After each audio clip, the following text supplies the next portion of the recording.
Economicast, una mirada a los hechos que serán noticia en materia económica. Luego de las elecciones de Congreso y de las consultas interpartidistas del pasado 13 de marzo, empezó una nueva carrera para definir las personas que tomarán las riendas de la nación en los próximos 4 años. Desde el día 1, posterior a las votaciones, se empezaron a mover las fichas de quienes aspiran a suceder a Iván Duque y se esperan semanas agitadas en materia política en medio de un ambiente polarizado en el país. ¿Cómo luce el panorama? ¿Cuál será la próxima jugada? ¿Qué muestra el mapa político luego de las elecciones? Soy Javier Acosta, periodista de Portafolio, quien de la mano de la politóloga Mónica Pachón, magíster en ciencia política y profesora asociada de la Universidad de los Andes, trataremos de resolver estas y algunas otras dudas sobre el tema y lo que se juega el país en las elecciones de mayo próximo. Profesora, bienvenida, ¿cómo está? Hola Javier, estoy muy bien, cansada de hablar de elecciones. Esto ha sido toda una maratón. Y se viene más, profesora. Se viene más porque seguramente hay mucho para hablar y precisamente pues ese es uno de los motivos por los que estamos aquí hablando. Profesora, ¿cómo usted observa el panorama después de las elecciones del 3 de marzo? ¿Usted qué ve y qué sensaciones tiene?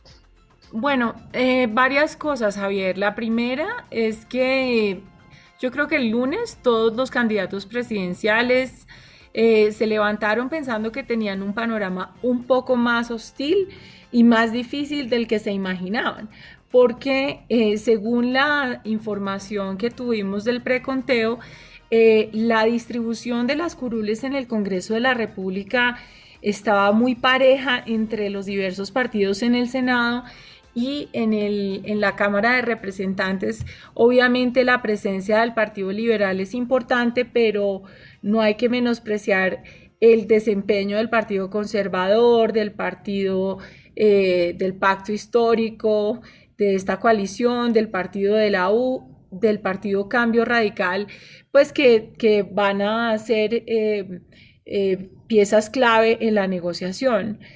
Hay cosas por las cuales nos levantamos mejor, ¿no? Tenemos un 30% de participación de mujeres en el Congreso de la República. Eso implica un incremento del 9% de la participación femenina y eso a todas luces es una buena noticia. Y pues tenemos un Congreso que tiene una tasa de reelección de alrededor del 47, 40, no sé cómo va a dar en Cámara todavía, pero es una tasa de reelección bastante buena, diría yo, para conservar un poco la institucionalidad del Congreso, pero con una tasa de renovación también importante. Entonces, pues muchas noticias al mismo tiempo. Profesora, y en el tema de la conformación del Congreso, yo quiero preguntarle, el Congreso, el Pacto Histórico tuvo, digamos, un histórico resultado, valga la redundancia, al ubicar, digamos, una buena cantidad de senadores en el Congreso. Pero aún sigue polarizado porque lo que uno observa es que los partidos tradicionales y los partidos de derecha, aunque perdieron, digamos, curules, aún también mantienen, digamos, ese equilibrio dentro del Congreso. ¿Cómo la tendrá el próximo presidente frente a este panorama? Pues el próximo presidente le va a tocar como los varios presidentes anteriores. Yo creo que durante todas estas 2 décadas de presidencialismo, inclusive presidentes muy poderosos han tenido que formar coaliciones interpartidistas. Yo creo que esa es la tendencia y la tradición en Colombia, tener coaliciones multipartidistas, y el resultado electoral del 13 de marzo siempre es importante por cuanto genera esos incentivos, y ya pues los partidos han sido contados para armar esas coaliciones.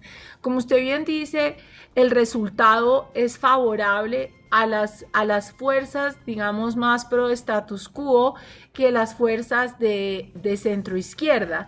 Y ahí, pues si uno hace el conteo de las curules en el Senado de la República, pues efectivamente hay unas alianzas ahí que ya se empiezan a moldear. Obviamente en el Equipo por Colombia, el Partido Conservador, el Partido Cambio Radical, el Partido de la U, la Coalición Mira y pues el Centro Democrático que adhiere, digamos, a esta campaña de forma unilateral luego de las elecciones. Y en la Cámara de Representantes obviamente hay mucha, digamos, hay una presencia del pacto importante que incluye esas curules por el pacto y esas coaliciones que tienen al pacto histórico dentro, pero pues esas curules de conservadoras, del Centro Democrático, del Partido de la U, de Cambio Radical y de la Coalición Mira suman bastante, lo cual haría difícil la gobernabilidad para Gustavo Petro muy seguramente, y pues le da un rol protagónico al Partido Liberal. Profesora, ahorita usted mencionaba, digamos, los logros alcanzados en estas elecciones y mencionaba usted el tema de la participación femenina y, digamos, los resultados que se obtuvieron para las mujeres en estas elecciones. El caso de Francia Márquez, por ejemplo, que logró un sobresaliente resultado.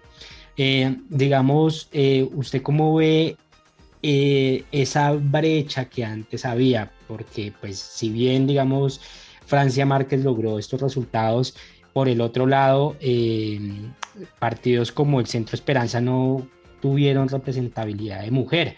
Y en el equipo Colombia, pues estaba una mujer, pero estaba un poco, digamos, a la sombra de los demás candidatos. ¿Usted cómo ve el tema de la participación femenina en estas elecciones y, digamos, qué le faltaría y cuáles son los desafíos para nuevas o próximas votaciones?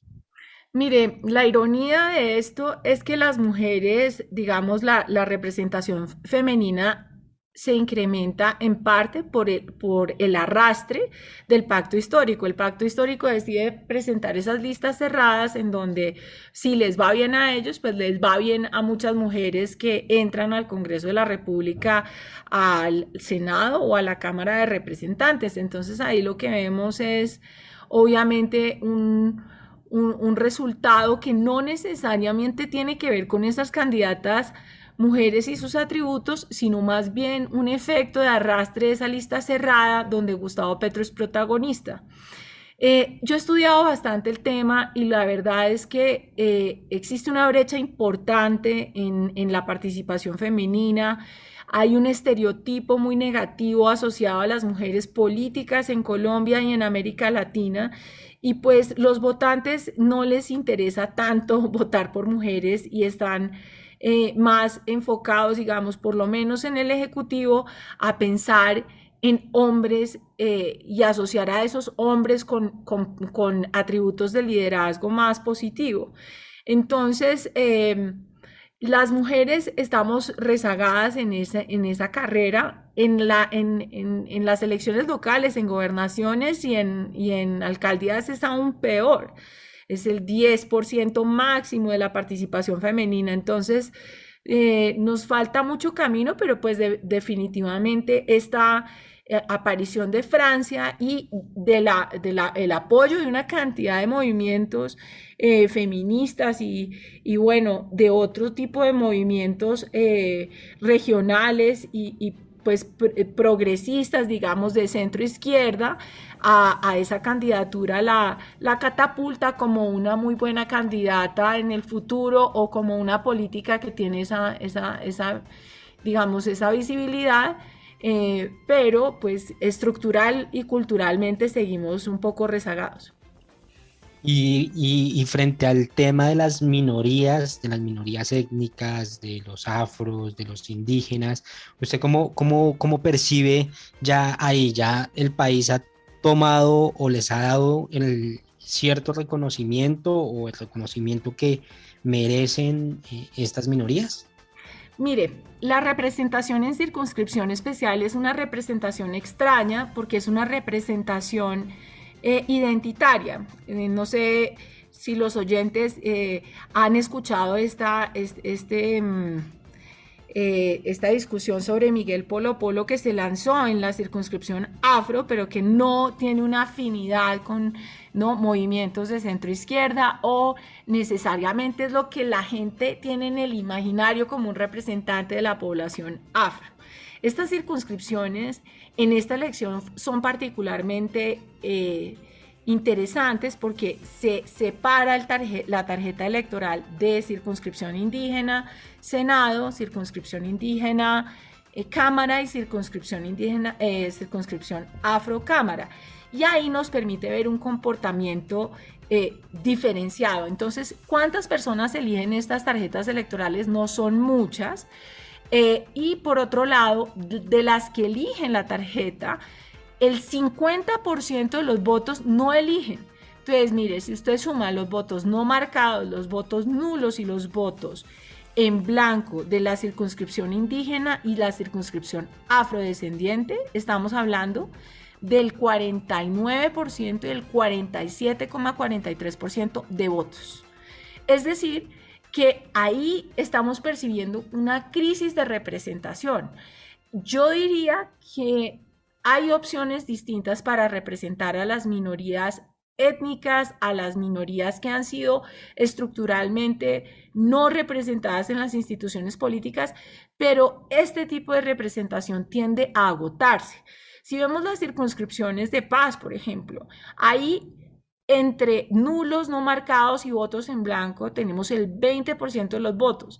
Y mucho periodismo y pues investigación de estos días ha mostrado cómo estas curules, en vez de representar a estas víctimas que nos imaginamos son activistas en estos sectores, en estas zonas rurales, más bien tenemos otro tipo de candidatos que entendieron que estas curules iban a ser más fáciles de ganar y se fueron por ese lado, pues un poco jugando con el sistema, ¿no? Y con la dificultad de tener claros los requisitos.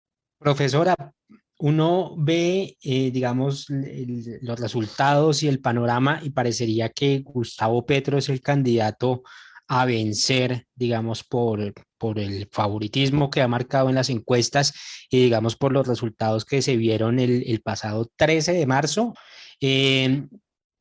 Usted, digamos, que considera que más que vencer a un candidato, digamos, hay que empezar a plantearse en ideas, a plantearse un debate más profundo, o usted cómo ve esto, porque también uno lo que aprecia es muchos ataques en principio sin que haya comenzado en realidad, digamos, la carrera como tal a la presidencia.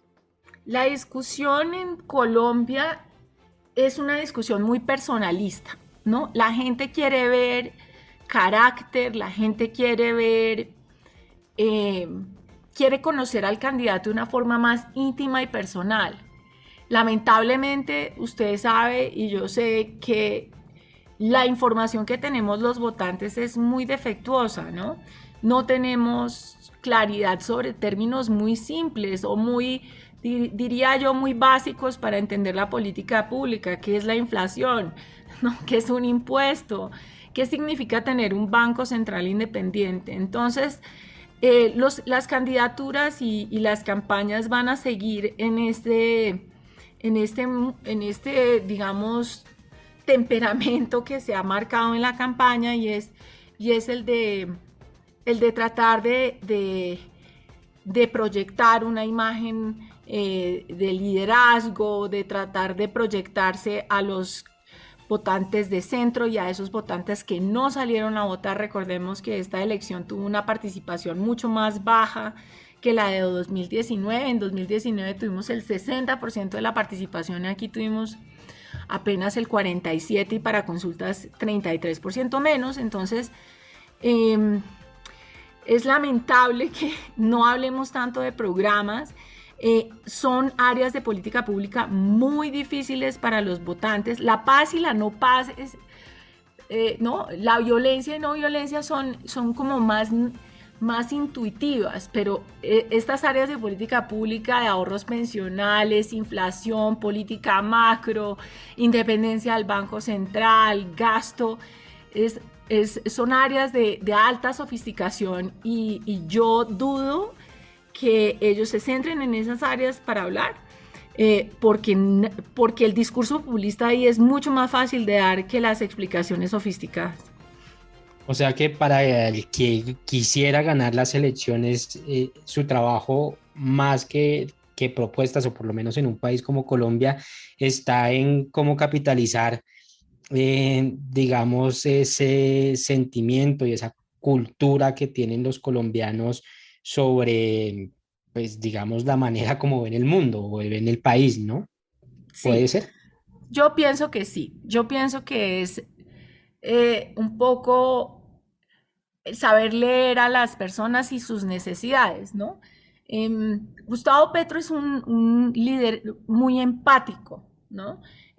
Su discurso se relaciona muy bien con la ciudadanía, es un vocero de muchas manifestaciones que hemos escuchado durante los últimos 3 años. Entonces, el reto para que el candidato que lo logre vencer es es proyectar un discurso que le permita relacionarse de la misma forma con esas necesidades, con esas angustias ciudadanas y ofrecer una mirada de futuro que el ciudadano pueda entender, ¿sí? Porque a veces podemos hacer propuestas muy responsables, pero el problema es que la gente no entiende.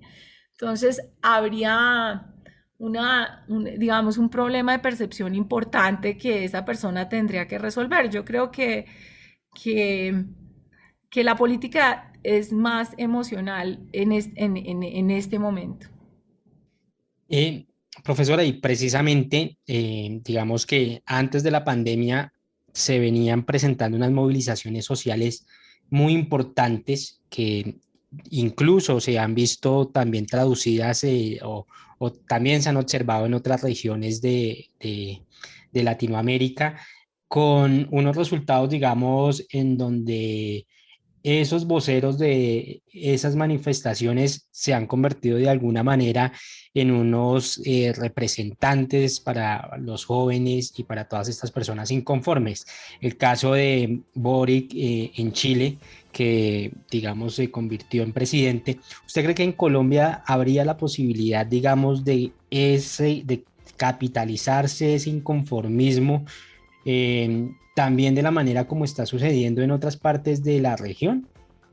Yo diría que nosotros tenemos cosas parecidas a las de Chile, pero tenemos cosas que no son parecidas a las de Chile, Javier. Una de las cosas en las que nos diferenciamos con Chile es que somos un país mucho más grande, Javier. Entonces, en Chile, ¿no? La proporción de población urbana es gigantesca y la política se centra en Santiago de una forma impresionante, ¿sí? En Colombia, la política tiene diferentes centros. Entonces está la costa, está no Antioquia, está el valle y el sur del país, está Bogotá. Entonces, a pesar de que tenemos esos fenómenos urbanos de manifestaciones públicas, eso no es una experiencia de todo el territorio. Y como no lo es, y esa sensación no la comparte todo el mundo, las lógicas de los electorados son distintos para las elecciones. Entonces, si usted se da cuenta, el pacto histórico, por ejemplo, barre en Valle del Cauca, ¿no? El pacto histórico es muy importante en Bogotá, pero en Antioquia no lo es, ¿no? Y en Antioquia sacan muy poquitos votos. Entonces, es interesante cómo las lógicas regionales opacan un poco eso y el resultado de nivel nacional es muy distinto. Entonces, yo diría que nosotros tenemos una profesionalización de la política tal que es difícil que eso ocurra a nivel presidente o a niveles nacionales. En Cámara vemos cómo llegan, o en Senado, unos casos excepcionales donde hay unos influencers o unas personas que usan redes sociales de una forma muy exitosa que llegan al Congreso de la República, pero diría yo que es más la excepción que la regla. Profesora, y para ir cerrando ya este podcast, quiero preguntarle por un tema que usted acabó de mencionar, y es el tema de la participación ciudadana. Un elevado abstencionismo, un panorama que cada vez pareciera más difícil, digamos, de sortear, porque pues digamos la gente no sale a votar, y también hay muchas quejas y muchos reclamos sobre fraude, lo que digamos también hace un poco complicado, digamos, el tema electoral. La pregunta es, ¿cómo hacer y cómo vencer, digamos, como país o como política, o cómo lograr que la gente vaya a votar? Porque pareciera que fuera algo muy difícil. Es muy difícil, Javier, pero además es difícil porque en Colombia uno no puede votar sino de 8 a 4 un domingo. Y usted me explica, por favor, cuántas personas tienen ese tiempo libre. Hay miles de personas que están trabajando en ese momento. Nosotros tenemos una economía informal que en Bogotá es el 50 a 55%, pero en otras ciudades es el 80%. La gente tiene que salir a ganar su sustento, la gente tiene muchas cosas que tiene que hacer durante los domingos, no pueden dejar a los hijos tirados. Es decir, la actualización del código electoral es un paso importante. En Estados Unidos más del 40% de los votantes votaron tempranamente y no llegaron a las urnas el día de la votación formal presencial. Yo creo que tenemos que modernizar el sistema para que todas las personas puedan acceder a ese derecho de una forma que no sea juzgada, sino promovida, entender las condiciones de cada una de las personas en el territorio, ofrecer esa oportunidad en territorios en donde los puestos de votación quedan lejos o no. Entonces, eso por un lado, ¿no? Toda la logística electoral y el procedimiento de votación debe cambiar para que más personas puedan votar. Lo segundo es obviamente que en una elección que se siente incertidumbre, la gente vota más, hay más emoción. Y entre más cercana es la votación, digamos, en términos de las preferencias, pues más personas tienen ese incentivo a salir a votar. Entonces, pues yo creo que la elección del 13 de marzo nos deja un ambiente de incertidumbre suficiente como para incentivar a la gente a salir a votar. En otros países hacen el voto obligatorio, pero a mí esa solución me parece un poco drástica. Entonces, diría yo que resaltar la modernización del sistema electoral y de la logística electoral como algo fundamental para que eso ocurra. Y por el otro lado, pues una responsabilidad de la élite política para emocionar al electorado. Bueno, profesora, pues muchas gracias por compartir con nosotros este espacio. También a mi compañero Julián Castiblanco, quien nos acompañó desde la parte técnica. Muchísimas gracias por haber compartido este espacio y discutir y hablar un poco sobre el panorama que se viene para el país de cara a las nuevas o a las próximas elecciones para presidente. Muchas gracias, profesora, muy amable. Gracias a ti, Javier, gracias, Julián, y espero poder compartir con ustedes más espacios en el futuro. Y a los lectores y oyentes de Portafolio, los invitamos a que continúen conectados a nuestro portal web www.portafolio.co. Hasta la próxima y muchas gracias. Economicast, un podcast de Portafolio para la casa editorial El Tiempo.